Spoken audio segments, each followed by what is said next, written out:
கோயில்களை நிர்வகிப்பதற்கு இந்துக்களை தவிர யாருக்கும் உரிமை கிடையாது. தேவாலயங்களை நிர்வகிப்பதற்கு கிறிஸ்தவர்களை தவிர யாருக்கும் உரிமை கிடையாது. அதே போலத்தான் இஸ்லாமியர்களுக்கு பாத்திரமான வக்ஃபு சொத்துக்களை நிர்வகிப்பதற்கு முஸ்லிம்களை தவிர எவனுக்கும் அதிகாரம் கிடையாது. யாரேனும் இதில் தலையிட நினைத்தால் எங்களுடைய போராட்டம் வெடிக்கும், தொடர் போராட்டங்களாக மாறும். இந்திய நாடே ஸ்தம்பிக்கின்ற வகையிலே எங்களுடைய போராட்டங்கள் தொடர்ந்து கொண்டே இருக்கும். இது இறுதி வடிவம் அல்ல, ஆரம்பம் தான். இந்த சட்டத்திலிருந்து மோடியும் அவருடைய வகையராக்களும் பின்வாங்கவில்லை என்றால் நாங்கள் எங்களுடைய போராட்டத்திலிருந்து பின்வாங்க மாட்டோம், ஓய மாட்டோம். நாங்கள் இந்த போராட்டத்தில் இங்கேயே அமர்ந்தோம்னா எங்களை யாராலையும் பின்வாங்க வைக்க முடியாது.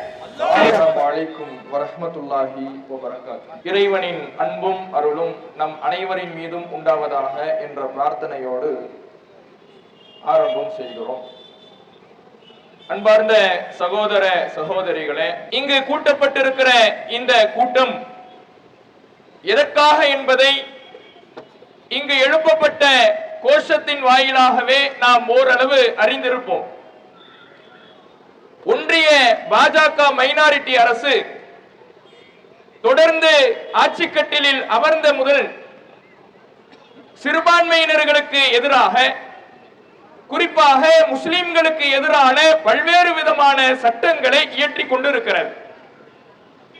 அதில் தற்பொழுது வக்ஃபு சட்டத்தில் சில திருத்தங்களை செய்து முஸ்லிம் சமுதாயத்திடமிருந்து அவர்களுக்கு பாத்திரமான இந்த சொத்துக்களை கொள்ளைப்புறம் வழியாக அபகரித்து கார்ப்பரேட்டுகளுக்கு தாரை வார்க்கும் விதமாக சில சட்ட திருத்தங்களை மேற்கொண்டுள்ளது.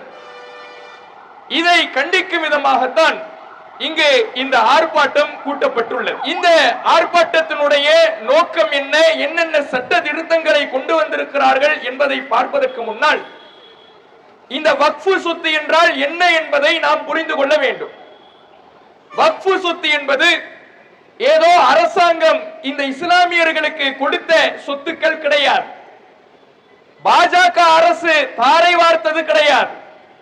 முஸ்லிம் முன்னோர்கள், முஸ்லிம் மன்னர்கள், ஜமீன்தார்கள், செல்வந்தர்கள் எல்லாம் இந்த இஸ்லாமிய மக்கள் தங்களுடைய மத வழிபாட்டை சரியாக செய்ய வேண்டும் என்பதற்காக பள்ளிவாசல்களை நிறுவுவதற்காகவும் இஸ்லாமிய கல்விகளை போதிக்கின்ற கல்வி நிலையங்களை உருவாக்குவதற்காகவும் கல்வியிலே முஸ்லிம் சமுதாயம் முன்னேற வேண்டும் என்பதற்காகவும் இஸ்லாமிய சமுதாயத்தினுடைய வாழ்வாதாரத்தை மேம்படுத்தக்கூடிய ஒரு நோக்கத்திலே இறைவனுடைய நன்மையை எதிர்பார்த்து தானமாக வழங்கிய சொத்துக்கள் தான் இந்த வக்ஃபு சொத்துக்கள் என்பது. இதை யாரும் எந்த தனி நபரும் உரிமை கோர முடியாது. எத்தனை ஆண்டுகள் ஒருவன் சட்டத்திற்கு புறம்பாக ஆக்கிரமித்து வைத்திருந்தாலும் கூட வக்ஃபு என்பது முழுக்க முழுக்க இறைவனுக்கு பாத்திரமானது. இறைவனிடத்தில் நன்மையை எதிர்பார்த்து தான் இந்த முஸ்லிம்கள், முஸ்லிம் முன்னோர்கள் இந்த சமுதாயத்துக்காக கொடுத்து விட்டு சென்றார்கள். அதை எக்காலத்திலேயும் யாரும் உரிமை கோரவும் முடியாது, யாருக்கும் அது உரிமையாக பாத்திரப்படவும் செய்யாது. அப்படியான ஒரு சொத்து தான் வக்ஃபு சொத்து என்பது. இஸ்லாமிய சமுதாயத்தினுடைய நிலையை முன்னேற்ற வேண்டும் என்பதற்காக கொடுக்கப்பட்ட சொத்துக்கள். இது நாடு முழுவதும் பல்வேறு இடங்களிலே பரவி கிடக்கிறது. கிட்டத்தட்ட வக்ஃபுக்கு கீழே 9.5 லட்சம் ஏக்கர் அளவுக்கான சொத்து மதிப்பு இருக்கிறது. இதனுடைய மதிப்பு கிட்டத்தட்ட 1.25 லட்சம் கோடி. இத்தகைய சொத்து என்பது இந்திய அரசாங்கத்திற்கு கீழே இருக்கின்ற ராணுவத்துறை, அதற்கு அடுத்ததாக ரயில்வே துறை, இந்த 2 துறைகளுக்கும் தான் அதிகமான சொத்துக்கள் என்பது இருக்கிறது. இந்த 2 துறைகளுக்கு அடுத்தபடியாக வக்ஃபுக்கு கீழே தான் அதிகப்படியான சொத்துக்களும் அதனுடைய மதிப்புகளும் இருக்கிறது. இந்த சொத்தை முஸ்லிம் சமுதாயத்திடமிருந்து பறிக்க வேண்டும் என்பது RSS அஜெண்டாக்களில் ஒன்று. RSS அஜெண்டாவை அச்சிலும் பிசகாமல் பின்பற்றி அதை சட்டத்தின் துணை கொண்டு நிலைநாட்ட வேண்டும் என்பதுதான் பாசிச பாஜக அரசனுடைய திட்டம். இந்த திட்டங்கள்ல பல்வேறு விஷயங்களை அவர்கள் நடைமுறைக்கு கொண்டு வந்து விட்டார்கள். உதாரணத்துக்கு முத்தலாக் தடை சட்டம் என்கின்ற பெயரிலே முஸ்லிம்களுடைய மார்க்க விவகாரத்தில் மூக்கை நுழைத்து இந்த இந்திய அரசியல் சாசன சட்டம் ஒவ்வொரு மதத்தவர்களும் அவர்களுடைய மத நம்பிக்கையில் நடக்கலாம் என்கின்ற சுதந்திரத்தை வழங்கி இருக்கின்ற பொழுது அந்த அரசியல் சாசனத்திற்கு எதிராக முத்தலாக் தடை சட்டம் என்கின்ற ஒரு சட்டத்தை கொண்டு வந்து முஸ்லிம் சமுதாயத்தை வஞ்சித்தார்கள். இந்த மார்க்கத்தினுடைய விஷயங்களில் மூக்கை நுழைத்தார்கள். அதே போல இந்த முஸ்லிம்களுடைய குடி உரிமையை பறிக்க வேண்டும் என்பதற்காக குடியுரிமை திருத்த சட்டம் என்கின்ற பெயரிலே CAA கொண்டு வந்தார்கள். நாடே கொந்தளித்தது. ஒவ்வொரு ஊர்களும் போராட்ட களங்களாக மாறியது. தொடர் போராட்டங்கள் இந்திய நாடு முழுவதும் வெடித்தது. எல்லா மக்களும் களத்திலே இறங்கி போராடிய காரணத்தினால் இந்த மோடி பாஜக அரசு அந்த சட்டத்திலிருந்து பின்வாங்கி அதை கடப்பில் போட்டது. இப்படி தொடர்ந்து முஸ்லிம்களை வஞ்சிக்கின்ற வகையிலே தன்னுடைய கையில் அதிகாரம் இருக்கின்ற ஒரு காரணத்தினால் அந்த அதிகார திமிரிலே சில சட்ட திருத்தங்களை கொண்டு வந்து முஸ்லிம் சமுதாயத்தை வஞ்சிக்கின்ற நோக்கிலே இந்த பாஜக அரசு செயல்பட்டு வருகிறார். அந்த வரிசையில தான் தற்பொழுது இந்த வக்ஃப் திருத்த சட்டம் என்று ஒரு சட்டத்தை கொண்டு வந்திருக்கிறாங்க. வக்ஃப் சொத்துக்கள் என்பது இஸ்லாமிய சமுதாயத்துக்காக வழங்கப்பட்ட சொத்து என்று இருந்தாலும் அதை ஆங்கிலேயர்களுடைய ஆட்சியிலேயே ஒன்று திரட்டி இதை ஒரு வாரியமாக ஒரு தனித்துறையாக கொண்டு வர வேண்டும், இதை முஸ்லிம்களுக்காக பாதுகாத்து கொடுக்க வேண்டும் என்கின்ற நோக்கத்திலே வக்ஃபு துறை என்பது உருவாக்கப்பட்டு அதுல பல்வேறு சட்ட திருத்தங்களும் கொண்டு வரப்பட்டது. 1995 இந்த சட்டங்கள் முறைப்படுத்தப்பட்டது. 2013 வக்ஃபு திருத்த சட்டங்கள் சில சட்டங்கள் கொண்டு வரப்பட்டது. ஆனால் அப்போதெல்லாம் இந்த இஸ்லாமிய சமுதாயத்திலே வக்ஃபு திருத்த சட்டங்கள் வந்த பொழுதெல்லாம் கொந்தளிப்பு நிலை இல்லை. ஏன்னா அந்த சட்டங்கள் எல்லாம் முஸ்லிம்களுடைய அந்த வக்ஃபு சொத்தினுடைய நோக்கத்தை சிதைக்கின்ற வகையில இல்லை, வக்ஃபு சொத்தினுடைய நோக்கத்தை இல்லாமலாக்குகின்ற வகையில இல்லை. அந்த சட்ட திருத்தங்கள் எல்லாம் வக்ஃபு சொத்துக்களை பாதுகாக்கின்ற வகையில இருந்தது. ஆனா தற்பொழுது இந்த பாஜக அரசு கொண்டு வந்திருக்கிற திருத்தம் என்கின்ற பெயரிலே 44 திருத்தங்களை செய்திருக்கிறது. இந்த 44 திருத்தங்கள் எல்லாமே முஸ்லிம்களுடைய சொத்தை, முஸ்லிம்களுக்கு பாத்திரமான இந்த சொத்துக்களை அவர்களிடமிருந்து பறிக்கின்ற வகையிலே திருத்தங்களை மேற்கொண்டு இருக்கிறார்கள். உதாரணத்துக்கு ஒரு சிலகளை பார்ப்போம். 1995 வக்ஃப் திருத்த சட்டம் என்பது சில சட்டங்கள் திருத்தப்படுகிறது, நெறிமுறைப்படுத்தப்படுகிறது. அதுல இருக்கக்கூடிய சட்டம் என்ன? இந்த வக்ஃப் சொத்துக்களை நிர்வகிப்பவர்கள் வக்ஃப் கவுன்சிலுடைய அதிகாரிகளாக, தலைமை அதிகாரிகளாக இருப்பவர்கள், செயலாளர்களாக இருப்பவர்கள் முஸ்லிமாகத்தான் இருக்க வேண்டும் என்று 1995 இயற்றப்பட்ட சட்டம் சொல்லுகிறது. ஆனா இப்போ 2024 இவர்கள் திருத்த சட்டம் என்கின்ற பெயரிலே முன்மொழிந்திருக்கிற இந்த சட்டம் என்ன சொல்லுதுன்னா, முஸ்லிம்களுடைய சொத்தை, பள்ளிவாசல்களை, மதரசாக்களை, முஸ்லிம்களுக்கு பாத்திரமான மத வழிபாட்டு தலங்களை முஸ்லிம் அல்லாதவர்களும் நிர்வகிக்கலாம் என்று ஒரு திருத்தத்தை கொண்டு வராங்க. அன்பார்ந்த சகோதரர்களே, பிரமத அன்பர்களே, யோசித்து பாருங்கள். உங்களுடைய கோயில்களில் நாங்கள் வந்து உரிமை கேட்கின்றோமா? கோயில்களை நிர்வகிக்கின்ற உரிமைகளை எங்களுக்கு தாருங்கள் என்று யாராவது வந்து கேட்கின்றோமா? அப்படி கேட்பது அநாகரிகம் என்பது இந்த இஸ்லாமிய சமுதாயத்துக்கு தெரியும். அப்படி யாரும் கேட்பது கிடையாது. கிறிஸ்தவ ஆலயங்களை இந்துக்களும் இஸ்லாமியர்களும் நிர்வகிக்க வேண்டும் என்று சொல்ல முடியுமா? அப்படி சொல்வது அநாகரிகம் என்பது எல்லா மக்களுக்கும் தெரியும். ஆனா இந்த மோடி பாஜக அரசு முஸ்லிம்களுடைய பள்ளிவாசல்கள் அடங்கியிருக்கிற, மதரசாக்கள் அடங்கியிருக்கிற இந்த வக்ஃபை முஸ்லிம் அல்லாதவர்களும் நிர்வகிக்கலாம் என்று சட்டத்தை கொண்டு வராங்கன்னா எப்பேற்பட்ட மத சுதந்திரத்தில் தலையிடுகின்ற விஷயம்! மதச்சார்பற்ற நாடு என்று இந்த இந்திய நாடு உலக அரங்கிலே போற்றப்படுகின்ற நாடு.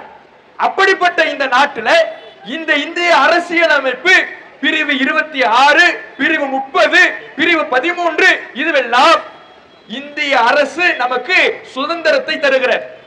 இந்த ஒருவர் தங்களுடைய மத நம்பிக்கையின் அடிப்படையில் எந்த மதத்தவர்களாக இருந்தாலும் அவர்கள் மத நம்பிக்கையின் அடிப்படையில் சொத்துக்களை நிர்வகிக்கலாம்.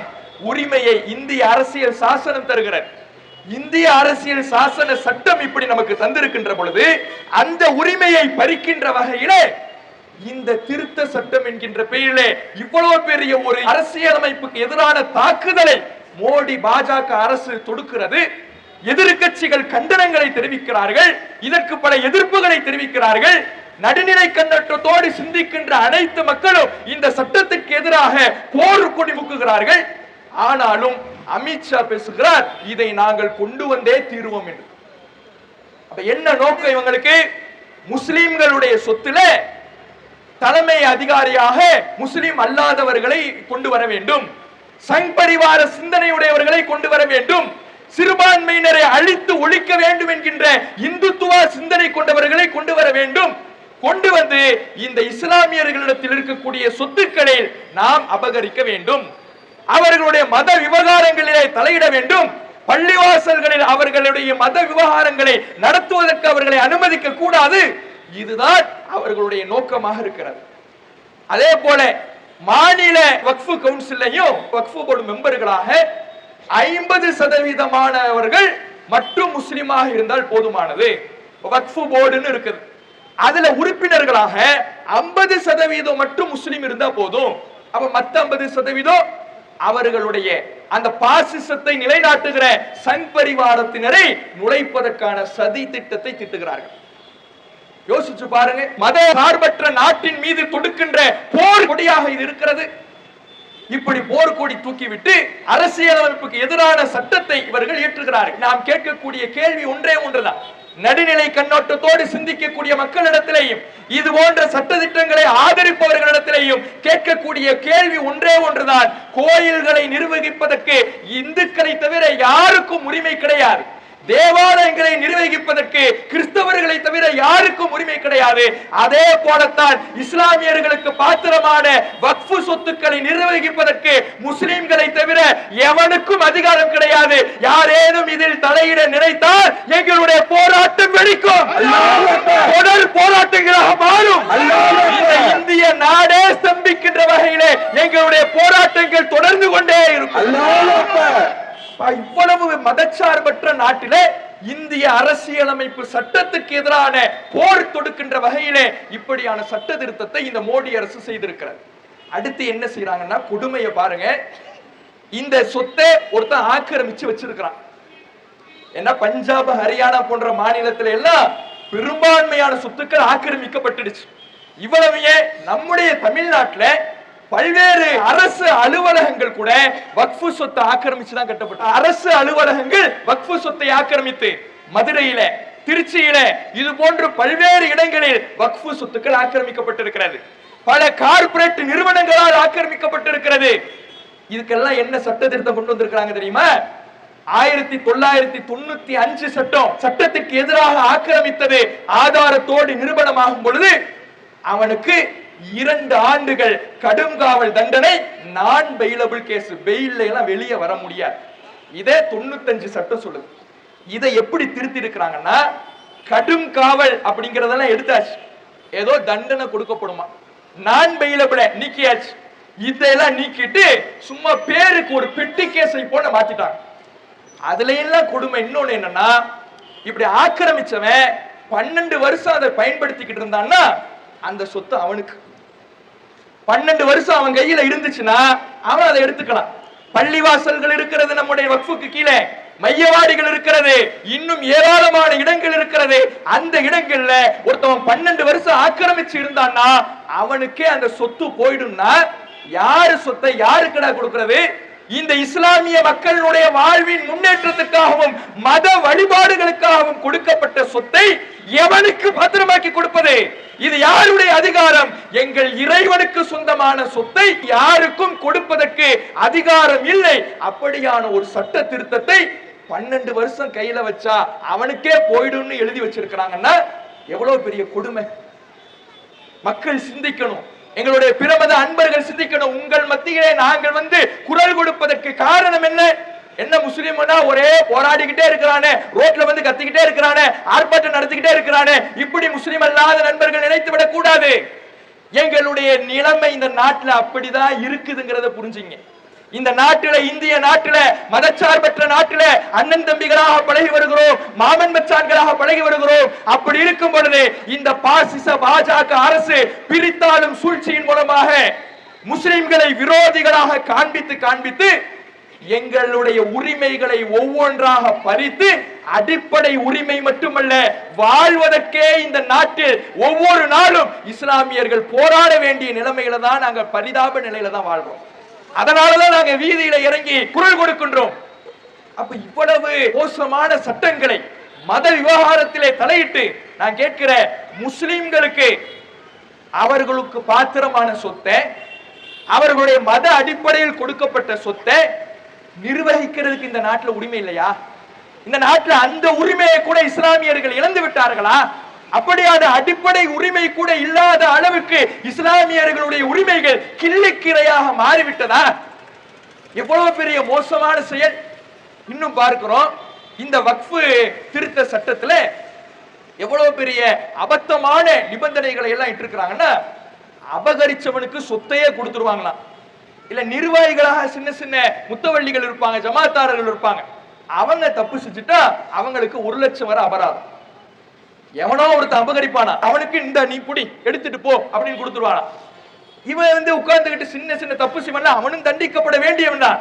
ஆனா இவர்களுக்கு முஸ்லிம் விரோத போக்குத்தான் என்பது எதிலிருந்து பட்டவர்த்தனம் ஆகிறது என்றால், அபகரிப்பவனுக்கு சொத்தை கொடுத்து விட்டு நிர்வாகியாக, ஜமாத்தாராக, முத்தவள்ளியாக இருப்பவருக்கு 1 லட்சம் வரை அபராதம் என்று விதிக்கிறார்கள் என்றால், இதுல முஸ்லிம் விரோத போக்க தவிர வேற ஒண்ணு இல்லைங்கிறது இதுல இருந்தே தெரியுதா இல்லையா?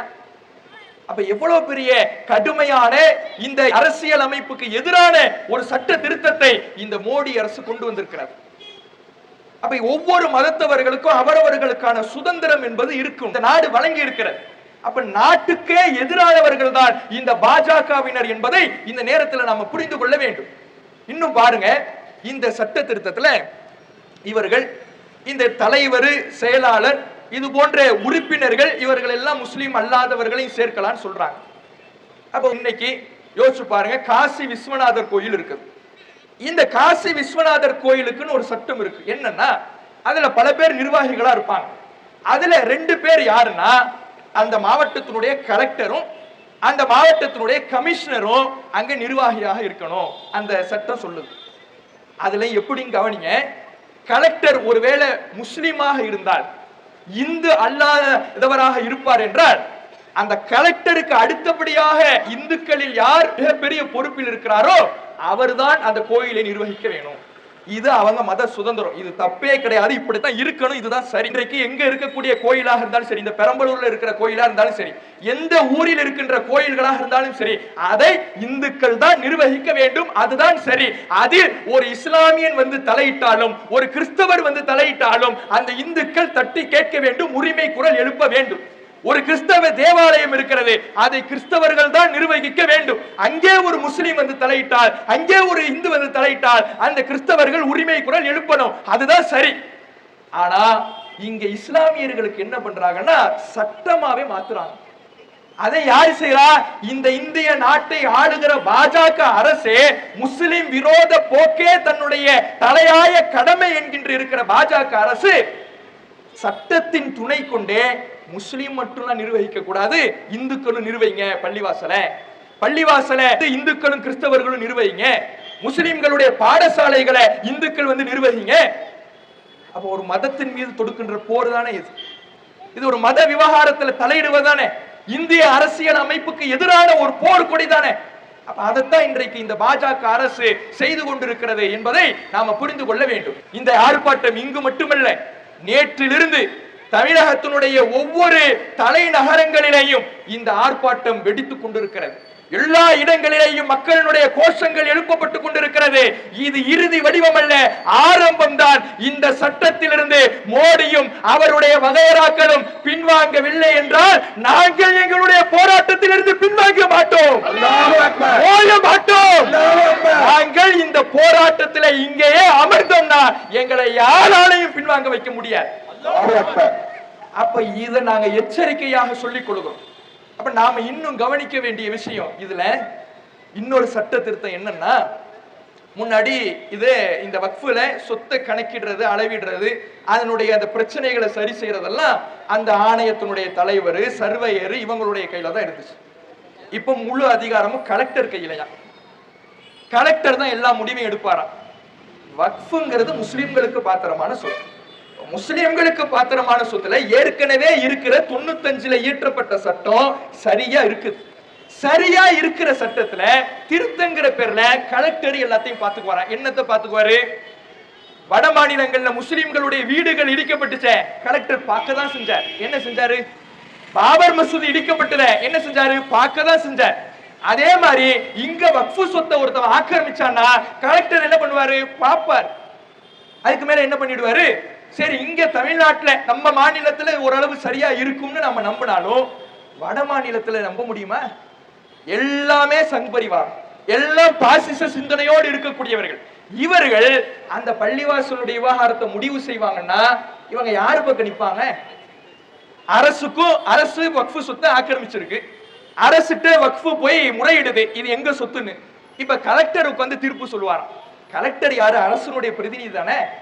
அரசனுடைய பிரதிநிதி என்ன சொல்வாரு? நீ கிளம்பு, இது அரசாங்கத்துக்கு தான் பாரு.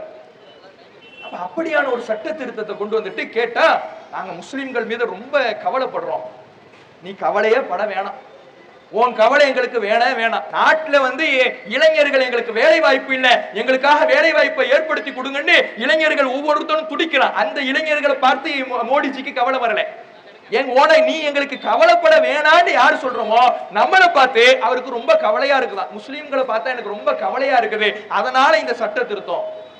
இப்படி கவலைப்பட்டு தான் முத்தலாக் தடை சட்டம்னு சொல்லி முஸ்லிம்களுடைய விவகாரத்துல மூக்க நுழைச்சி முஸ்லிம்களை வஞ்சிக்க பார்த்தார். எப்பெல்லாம் முஸ்லிம்களின் மேல கவலைன்னு மோடிஜி சொல்றாரோ அது அவர் வடிக்கின்ற முதலை கண்ணீர் தானே தவிர அதுல எந்த உண்மையும் இல்லைங்கிறத நாட்டு மக்கள் தெளிவாக விளங்கி வச்சிருக்கிறாங்க. அப்ப இது எல்லாமே இந்த முத்தலாக் தடை சட்டமா இருக்கட்டும், பொது சிவில் சட்டத்தை கொண்டு வர துடிக்கிறதா இருக்கட்டும், குடியுரிமை திருத்த சட்டத்தை கொண்டு வர துடிக்கிறதா இருக்கட்டும், இது எல்லாமே RSS அஜெண்டாக்கள்ல ஒன்று. RSS அஜெண்டா ஒவ்வொன்றாக இந்த மோடி அரசு செஞ்சுக்கிட்டு வருது. அதுல இன்னொன்னு என்ன? காஷ்மீரினுடைய சிறப்பு அந்தஸ்து பிரிவு 370 இதை என்ன பண்ணிட்டாங்க? நீக்கிட்டாங்க. சரி, மாநிலத்துக்கு சிறப்பு அந்தஸ்துங்கிறது காஷ்மீருக்கு மட்டும் இருக்குதான்னு கேட்டா இல்ல. அருணாச்சல பிரதேசத்துக்கு இருக்குது, மிசோரத்துக்கு இருக்குது, நாகாலாந்துக்கு இருக்குது. இப்படி ஏராளமான மாநிலங்களுக்கு சிறப்பு அந்தஸ்து என்பது இந்த இந்திய அரசியல் அமைப்பு வழங்கி இருக்கிற. ஆனா காஷ்மீரினுடைய சிறப்பு அந்தஸ்தை மட்டும் இந்த மோடி அரசு வந்து நீக்குது. ஏன்? RSS agenda. இந்தியா காஷ்மீர்ல உள்ள மக்களை எல்லாம் தீவிரவாதியாகவும் பயங்கரவாதி அவன் உரிமை அடிப்படை உரிமைக்காக போராடி கொண்டிருக்கிறான். ஜனநாயக அடிப்படையிலே அந்த காஷ்மீரகத்திலே அமைக்கப்பட்ட ஆட்சியை கவிழ்த்து விட்டு இந்த மோடி அரசு ஒரு காட்டு தர்பாரை அங்கே நிகழ்த்தியது. அப்படி நிகழ்த்திட்டு இன்னைக்கு சமீபத்தில் கூட எல்லாரும் கேள்விப்பட்டிருப்போம் அமரன் ஒரு படம். இந்த அமரன் படம் என்ன? காஷ்மீர் மக்களையும் முஸ்லிம்களையும் தீவிரவாதிகளாக சித்தரிச்சு எடுக்கப்பட்ட படம். ஒரு ராணுவ வீரருடைய தியாகத்தை புகழலாம், தப்பே இல்லை, புகழணும். ஏன்னா அவங்க செய்யற தியாகத்துக்கு ஈடு கிடையாது, அதை நாம எல்லா இந்தியர்களும் ஒத்துக்கொள்கிறார்கள். ஆனா இவன் என்ன பண்றானா, அது யாரு? கமலஹாசன்.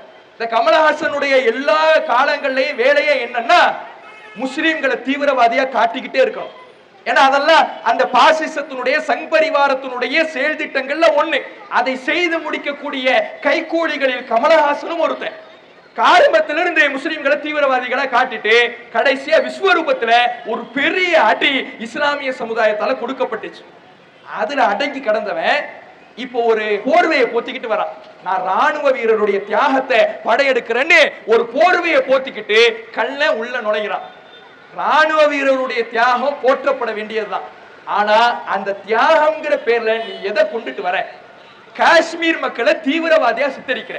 காஷ்மீர் மக்கள் என்பவர்கள் அவர்கள் தங்களுடைய அடிப்படை உரிமைக்காக போராடி கொண்டிருக்கிறார்கள். இந்த ராணுவத்திலையும் சமீபத்தில் கூட திருமுருகன் காந்தி என்பவர் ஒரு பத்திரிகை செய்தி கூட வெளியிட்டார். என்ன?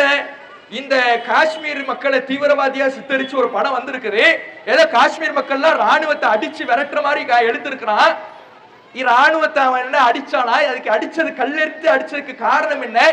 இந்த ராணுவம் அப்பாவி மக்களை அங்க போய் குன்று குவிச்சிச்சு.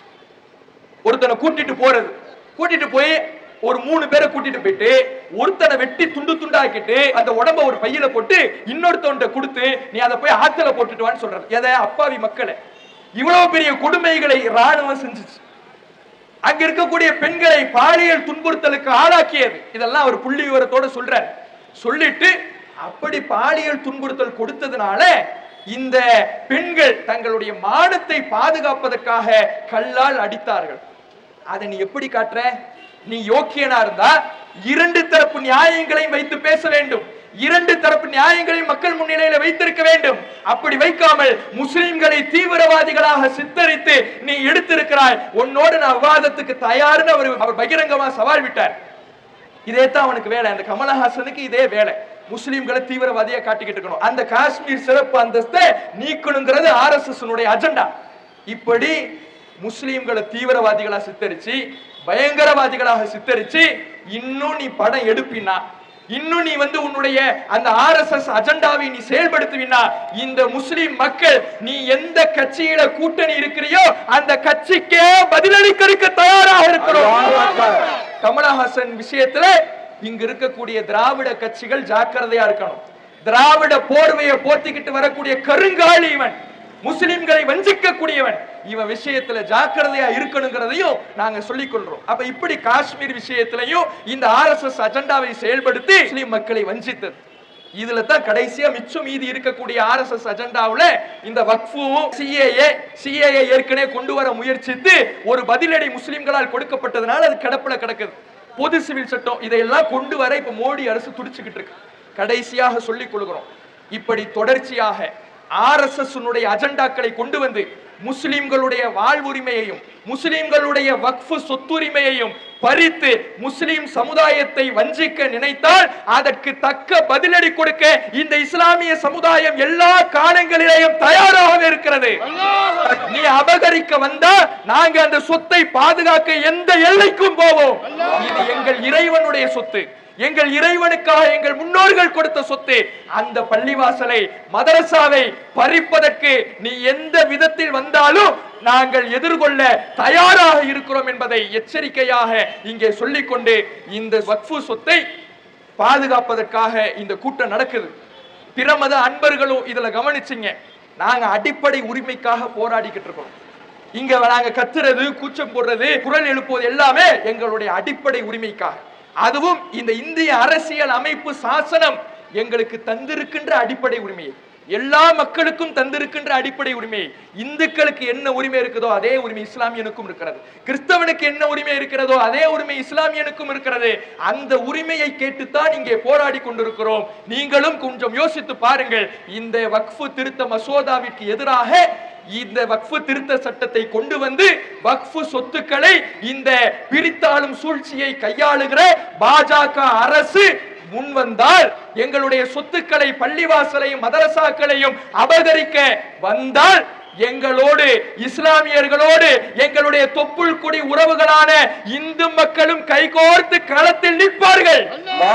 அதை எச்சரிக்கையாக இந்த மோடி அரசுக்கு சொல்லிக்கொண்டு நிறைவு செய்து கொள்கிறோம். அஸ்ஸலாமு அலைக்கும் வரஹ்மத்துல்லாஹி வபரகாத்துஹு. கைவிட மாட்டோம், கைவிட மாட்டோம், கைவிட மாட்டோம், கைவிட மாட்டோம், ஒருபோதும் கைவிட மாட்டோம், ஒருபோதும் கைவிட மாட்டோம். நீ அடக்க